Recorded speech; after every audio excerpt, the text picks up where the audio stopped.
शाहरुख खान की IPL team Kolkata night Riders में Bangladeshi cricket खिलाड़ी को शामिल किए जाने को लेकर बवाल विवाद लगातार बढ़ता जा रहा है। बीजेपी नेता संगीत सोम ने एक बार फिर से शाहरुख खान को गद्दार बताया है। संगीत सोम ने टीम में बांग्लादेशी खिलाड़ी को लिए जाने पर शाहरुख खान को गद्दार कहा। संगीत सोम ने कहा कि बांग्लादेश में हिंदुओं पर अत्याचार हो रहा है, भारत विरोधी नारे लगाए जा रहे हैं। संगीत सोम ने कहा कि शाहरुख खान को गद्दार इसीलिए कह रहा हूं क्योंकि उनके पास जो भी है वह भारत का दिया हुआ है, भारत की जनता का दिया हुआ है, लेकिन ये लोग बांग्लादेश के खिलाड़ियों पर पैसा लगा रहे हैं।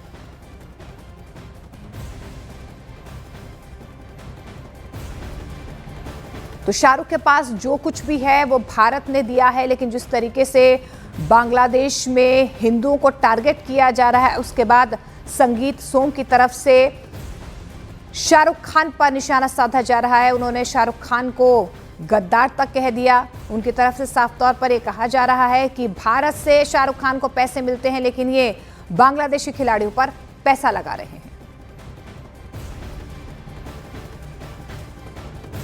बांग्लादेश में आज हिंदुओं के साथ वहाँ अत्याचार हो रहा है, हिंदुओं का कत्लेआम हो रहा है, हिंदुओं को की बहन बेटियों के साथ बलात्कार हो रहा है, घर जलाए जा रहे हैं और ऐसी बहुत सी चीज़ें हो रही हैं जो यहाँ तक पता भी नहीं चल रही है। वहाँ भारत विरोधी नारे लगाए जा रहे हैं, भारत के प्रधानमंत्री को गाली दी जा रही है। उसके बावजूद शाहरुख खान जैसे गद्दार लोग, मैं इन्हें गद्दार इसलिए कह रहा हूँ कि इनके पास जो भी है आज भारत का दिया हुआ है, भारत की जनता का दिया हुआ है, लेकिन ये पैसा लगाते हैं कहाँ? जो देश भारत के खिलाफ काम कर रहा है उसके खिलाड़ी पे पैसे लगाएंगे, रहमान जैसे खिलाड़ी पे ही लगाएंगे। मैं शाहरुख खान जैसे लोगों को कहना चाहता हूं कि वो कामयाब नहीं हो पाएंगे इसमें, किसी भी कीमत पे वो यहाँ रहमान को खिला नहीं पाएंगे, ये एयरपोर्ट पार नहीं करा पाएंगे, एयरपोर्ट से बाहर कदम नहीं रख पाएगा रहमान। शाहरुख खान जैसे लोग देशद्रोही हैं और ये खाते भारत का है और गुण गाते हैं पाकिस्तान और बांग्लादेश। रहमान जैसे खिलाड़ी भारत में खेलने आएंगे तो एयरपोर्ट से बाहर कदम नहीं रख पाएंगे, हम दावे के साथ कह रहे हैं।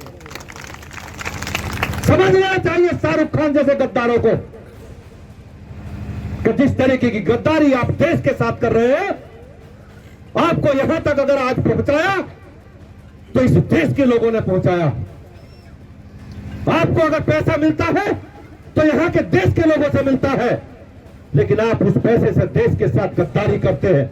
आप कभी पाकिस्तान को चंदा देने की बात करते हैं, कभी रहमान जैसे खिलाड़ियों को खरीदने की बात करते हैं। ये देश में अब नहीं चलेगा, इन गद्दारों की देश में कोई जगह नहीं रहेगी, ये मैं कहना चाहता हूं।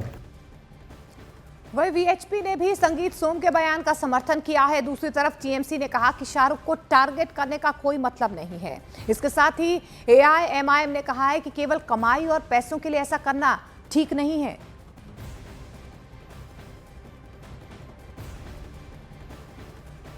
तो देखिए, लगातार इस पूरे मामले को लेकर विवाद गहराता हुआ नजर आ रहा है। अलग अलग प्रतिक्रियाएं यहां पर सामने आ रही हैं। जिस तरीके से यहां पर संगीत सोम की तरफ से सवाल खड़े किए गए हैं, वीएचपी की तरफ से भी समर्थन किया जा रहा है। इसके अलावा कई धार्मिक गुरुओं की तरफ से भी शाहरुख खान को टारगेट किया जा रहा है। मुझे बड़ा ताज्जुब है कि भारत के कुछ लोग उन बांग्लादेशी क्रिकेटर्स को अपनी क्रिकेट टीम में शामिल कर रहे हैं और वो कह रहे हैं कि नहीं, इसके बिना तो हमारा क्रिकेट ही नहीं चल सकता। कमाल की बात है, ये तो ठीक नहीं है। ऐसी स्थिति में जबकि उनके मुंह में से एक निंदा के दो शब्द तो नहीं निकलते और करोड़ों रुपए में वहाँ के खिलाड़ियों को खरीदते हैं, क्या उचित है? क्या ये समझना चाहिए। आपके जो खिलाड़ी, आपके जो दर्शक हैं, चाहे वो खेल के दर्शक हों या कला के दर्शक हों, दोनों ही केस में कम से कम वो ऐसा नहीं है कोई राष्ट्रभक्त नहीं है। और जो राष्ट्रभक्त हैं वो क्या है, आपके इस निर्णय को स्वीकार कर पाएंगे? इस बारे में उनको चिंतन करना चाहिए। हम डायरेक्टली कोई कमेंट नहीं करना चाहता हूं, लेकिन जो हिंसा हो रहा है उसमें दीपू दास जैसा हिंदू, उसका मौत हो गया है, आयशा और उसका बहन, तो बच्ची, मुस्लिम बच्ची, उनको भी जिंदा जलाया गया है। तो हम पूरा इसका कंडेम कर रहा है, निंदा कर रहा है, लेकिन अगर कोई एक्शन लेना है वो तो सेंट्रल गवर्नमेंट को जुरिस्डिक्शन में है। तो पूरा शाहरुख खान को टारगेट करके भारत सरकार ने थोड़े ही वक्त पहले इंडिया पाकिस्तान की मैच करा दी। हमने तो ऑब्जेक्ट किया था कि पाकिस्तान आतंकवादी गतिविधियों में मुब्तला है, आतंकवादियों को बढ़ावा देता है, जिसका खामियाजा भारत भुगत चुका है। हमने पुलवामा देखा, 26/11 देखा, पहलगाम हुआ था। आपने देखा किस तरह से पहलगाम के अंदर ये दरिंदे पाकिस्तानी आतंकवादियों ने आके हमारी बहनों के सुहाग को उजाड़ दिया, मज़हब के नाम पर बेगुनाह बेकसूर पर्यटकों का कत्ल कर दिया। फिर भी भारत ने उनके साथ पाकिस्तान का क्रिकेट मैच खेला चुनिंदा रुपयों के लिए। नहीं होना चाहिए ना, वारिस पढ़न तो थूकता ऐसे रुपयों के लिए जहां पर मेरे देश की मान मर्यादा का सवाल आ जाए। और राजनीति से अलग धर्म गुरुओं ने भी संगीत सोम के बयान का समर्थन कर दिया है। टीम में बांग्लादेशी खिलाड़ी रहमान को लेने पर शाहरुख खान पर निशाना साधा। दुर्भाग्यपूर्ण है, वो तो करेंगे ही, कोई हीरो नहीं। शाहरुख खान का चरित्र क्या है? चरित्र ही नहीं उसका, निरंतर उसके रुख देशद्रोही रहे हैं। बीसीसीआई निर्णय लेगी, पर हमारा यही कहना है कि बांग्लादेशी क्रिकेटर्स को ये बात उठानी चाहिए कि हमारे जो हिंदू भाई वहाँ रहते हैं उनकी रक्षा सुरक्षा हो, वो प्रोटेक्ट हो वहाँ पे, और उन्हें किसी भी प्रकार से वहाँ पर परेशान न किया जाए, उनका भी ये दायित्व बनता है। खेल है, खेल में नियम नहीं होते, खेल के अपने नियम होते हैं और खेल पर कोई ऐसा लागू नहीं होता है। पर हम खेल के साथ ये कहेंगे कि राष्ट्र के लिए और समाज के लिए वो कुछ बोलें तो। उस देश में जहां 80% से ज्यादा हिंदू हैं, उस देश में क्रिकेट लीग में अपनी टीम रखे और उसमें बांग्लादेशी क्रिकेटर को ले आए, जो क्रिकेटर उस देश से आता है जहां बहन बेटियां जलाई जा रही हैं, उनके साथ दुष्कर्म किए जा रहा है, जिंदे बच्चे जलाए जा रहे हैं और डे बाई डे जलाए जा रहे हैं।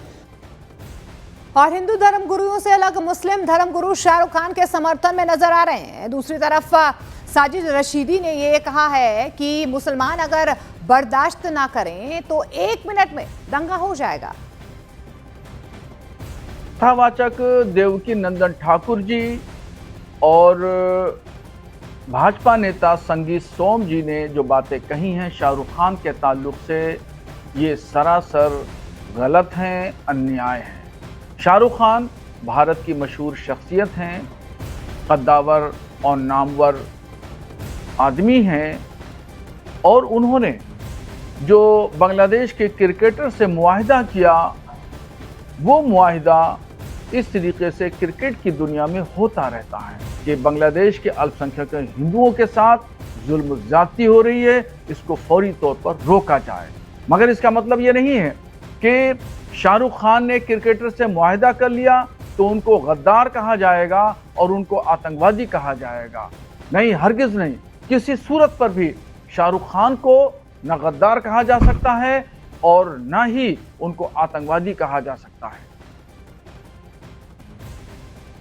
ये लोग वो हैं जो देश को तोड़ना चाहते हैं, नफरत फैलाकर देश में गृह युद्ध करना चाहते हैं।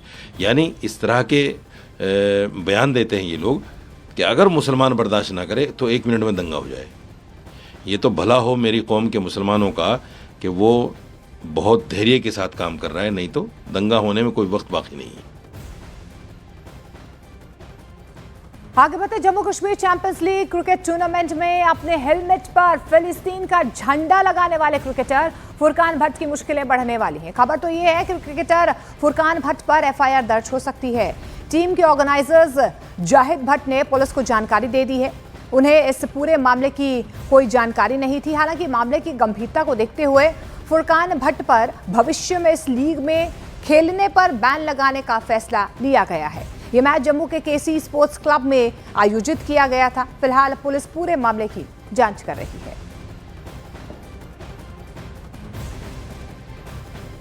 कान मामले में लगातार अपडेट एक के बाद एक आती जा रही है। आपको बता दें कि जिस पुलिस थाने के अंदर उसकी पूछताछ चल रही है, मेरी मौजूदगी उसी पुलिस स्टेशन में है। तस्वीरों में देखिए कि जिस पुलिस स्टेशन के बाहर हम खड़े हैं, अंदर उसकी पूछताछ चल रही है लगातार, और सवाल उससे किए जा रहे हैं कि उसने क्या किसी से पूछा इस हेलमेट को जब उसने पहना, और 2 बार उसने ये लीग को खेला है।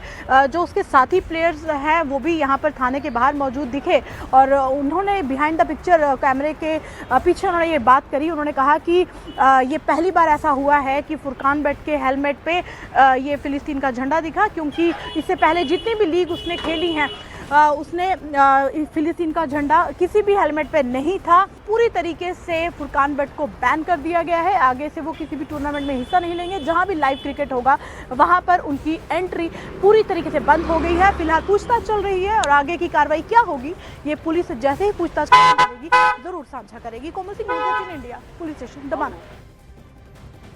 वहीं बीजेपी ने फुरकान के हेलमेट पर फिलिस्तीन का झंडा लगाए जाने पर आपत्ति जाहिर की और कहा है कि ऐसे लोगों को देश से प्यार नहीं है। वहीं कांग्रेस फुरकान का बचाव करती हुई नजर आई। भारत में यदि रहना है तो भारत का झंडा ही लगाना पड़ेगा, उसके अलावा दूसरा कोई झंडा नहीं लगेगा। और जिस किसी ने भी फिलिस्तीन का झंडा लगाया है तो माना यह जाएगा कि उनका भारत से कोई प्रेम नहीं है। और जिन लोगों को भारत से प्रेम नहीं है, बेहतर होगा कि वो भारत छोड़ कर के चले जाएं। मामला जम्मू कश्मीर पुलिस के संज्ञान में आया है और मुझे पूरा विश्वास है कि जम्मू कश्मीर की पुलिस रेलिवेंट कानून के अंतर्गत आवश्यक कदम उठाएगी और ऐसे लोगों को सज़ा ज़रूर मिलनी चाहिए जो लोग भारत में रहते हैं लेकिन झंडा दूसरे देशों का लगा। अरे भाई, इंडिविजुअल है, कोई प्लान थोड़ी है। गलती कर भी दिया होगा तो कौन सा बड़ा इतना इशू है भाई। न पैलेस्टाइन हमारा दुश्मन है, इजराइल हमारा दुश्मन है, कौन सा इससे देश विरोधी काम है। तो ये कोई बड़ा मैटर थोड़ी है।